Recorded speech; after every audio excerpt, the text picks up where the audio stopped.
মঙ্গলবার সারা ভারত কৃষক সভা ত্রিপুরা রাজ্য কমিটির উদ্যোগে এক সাংবাদিক সম্মেলন অনুষ্ঠিত হয় আগরতলাস্থিত সংগঠনের কার্যালয়ে। উপস্থিত ছিলেন সংগঠনের সর্বভারতীয় নেতৃত্ব হাসান মোল্লা, সারা ভারত কৃষক সভা ত্রিপুরা রাজ্য সম্পাদক পবিত্র কর সহ অন্যান্যরা। সংবাদ মাধ্যমের মুখোমুখি হয়ে বাম নেতা হাসান মোল্লা বলেন, সম্প্রতি ত্রিপুরা রাজ্যের বন্যার কারণে যে পরিস্থিতি সৃষ্টি হয়েছে তার পরিপ্রেক্ষিতে বিভিন্ন দাবি দেওয়া কেন্দ্রীয় সরকারের কাছে তুলে ধরা হয়েছে, যার মধ্যে অন্যতম হচ্ছে কেন্দ্রীয় সরকার ত্রিপুরার বন্যাকে যেন অবিলম্বে জাতীয় বিপর্যয় হিসাবে ঘোষণা করে। প্রাথমিকভাবে ক্ষতিপূরণ হিসেবে প্রাকৃতিক দুর্যোগের ত্রাণ থেকে 15,000 কোটি টাকা প্রদান করতে হবে। একই সাথে মৃত্যু হয়েছে এমন পরিবারগুলোকে পরিবার পিছু 1 কোটি টাকা করে এবং একটি সরকারি চাকরির ব্যবস্থা করতে হবে। তাছাড়া বন্যায় ক্ষতিগ্রস্ত কৃষক, মৎস্যজীবী এবং সাধারণ মানুষ প্রত্যেকে তাদের ক্ষতির পরিমাণ তথ্য সহকারে সংগ্রহ করে উপযুক্ত ক্ষতিপূরণ দিতে হবে।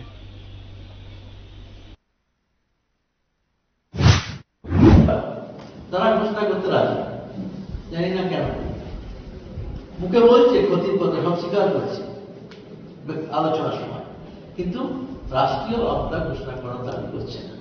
একটা ডবল ইঞ্জিন সরকার, না একটা ইঞ্জিন ডুবে গেছে, আর একটা ইঞ্জিন তো তার পাশে দাঁড়াবে, টেনে নিয়ে যাবে।